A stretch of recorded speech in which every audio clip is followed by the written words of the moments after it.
एक जंगल में बहुत से पंछी रहते थे। उन्हीं में से दो परिवार थे। दोनों परिवार में बहुत गहरे संबंध थी। एक परिवार में कलवा कौवा था तथा दूसरे में मोनी चिड़िया। दोनों परिवारों में से मोनी चिड़िया और कलवा कौवा की शादी हो जाती है। कुछ दिनों तक सब कुछ अच्छा चल रहा था, पर बहुत दिन बीत जाने के बाद दोनों सास और बहू में बहुत ज़बरदस्त झगड़ा होने लगा। देखते देखते झगड़ा बहुत ज़्यादा बढ़ने लगा। और बहू, खाना कब बना रही हो? बहुत जोरों की भूख लगी है। जाओ जल्दी से गर्मा गर्म खाना बना दो। अभी कलवा कौवा भी आता होगा, वह भी गर्मा गर्म खाना खा लेगा। ओहो, इनको देखो, आज बड़ी गर्मा गर्म खाना खाने वाली। जा जा बना के खुद खा ले बुढ़िया। मेरा जब खाना बनाने का मन करेगा तब मैं बनाऊंगी। तेरे को भूख लगी है तो जाके बना के खा ले। ऐसा क्यों बोल रही हो बहू? आखिर तुम रोज खाना बनाती ही हो, आज इतना गुस्सा क्यों हो तुम? रोज बनाती हूँ इसीलिए तो तू सहक गई है बुढ़िया। आज जाके तू खुद अपने से खाना बना। आज मैं छुट्टी पर हूँ। अभी इन दोनों की बहस ही चल रही होती है कि तभी कलवा कौवा अपने काम पर से लौट के घर वापस आ जाता है।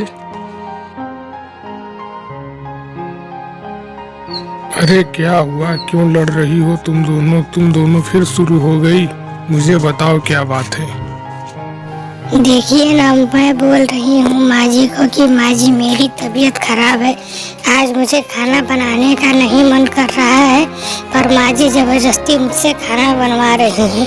यही मैं अभी माँ जी को समझा रही थी। क्या माँ अब भी छोटी छोटी बातें लेके बैठ जाती है? आज बोल रही है मोनी चिड़िया कि मेरी तबीयत ठीक नहीं है, तो जाने दो फिर, हम लोग खाना बाहर से मंगा लेते हैं। इसमें कौन सी बड़ी बात है? हाँ बेटा, तू भी सिर्फ बहू की ही बात सुनेगा, मेरी बात थोड़ी सुनेगा। आखिर बहू जो आ गई है। जा बेटा, तू भी सिर्फ बहू की ही बात सुन, जैसे मैं तो हूँ ही नहीं ना। माँ अब रहने भी दो, बस करो, मुझे बहुत जोरों की भूख लगी है। मैं जल्दी से खाना मंगा देता हूँ, आज सब लोग साथ में खाएंगे। इस तरह कलवा कौवा सिर्फ मोनी चिड़िया की बात सुनता है और अपनी माँ की बात को टाल देता है।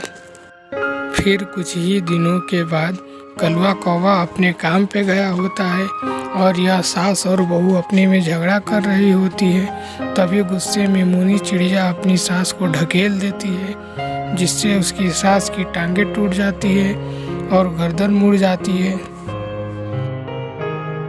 जब कलवा कौवा ड्यूटी पर से अपने घर आता है और तो माँ को बीमार देख के परेशान हो जाता है और मोनी चिड़िया से पूछता है, अरे मोनी चिड़िया, ये क्या हुआ? माँ को चोट कैसे लगी? मुझे क्या पता, एक डाली से दूसरे डाली उड़ रही थी, गिर गई, लग गया चोट। अब यह बच्ची थोड़ी है। इस तरह बोल के मोनी चिड़िया बात को टाल देती है और बच जाती है। इसी तरह कुछ और दिन बीत जाते हैं। तभी एक दिन मोनी चिड़िया अपने सास से कहती है, रुक बुढ़िया, आज तूने बहुत डा दिया है। आज तेरा खेल ही खत्म कर देती हूँ। अभी तुझे जहर ला के देती हूँ, आज तू खत्म बुढ़िया। पर मोनी चिड़िया की बदकिस्मती से कलवा कौवा किसी काम की वजह से घर आया होता है और वह सारी बातें सुन लेता है। फिर वह तुरंत मोनी चिड़िया के पास आता है और उससे कहता है, वाह मोनी चिड़िया वाह, क्या बेवकूफ़ बनाया है मुझे अब तक लगता था कि मेरी माँ ही गलत है और तुम सही हो, लेकिन आज मैंने सब कुछ अपनी आंखों से देख लिया। अब मैं तुम्हें बोल रहा हूँ, निकल जाओ अभी के अभी मेरे घर से। अब दोबारा कभी इस घर में मत आना। अगर दोबारा कभी इस घर में देख लिया तुम्हें तो तुम्हें जान से मार दूंगा। निकल जाओ अभी के अभी। इस तरह कलवा कौवा मोनी चिड़िया को उसके घर से निकाल देता है और अपनी माँ के साथ रहने लगता है। उसकी माँ भी ठीक हो जाती है। कुछ ही दिनों के बाद कलवा कौवा दूसरी शादी कर लेता है और सब खुशी से रहने लगते हैं। लाइक करिए हमारे वीडियो को और सब्सक्राइब करना बिल्कुल ना भूलें, ताकि इसी प्रकार की वीडियो आप रोज देख सकें।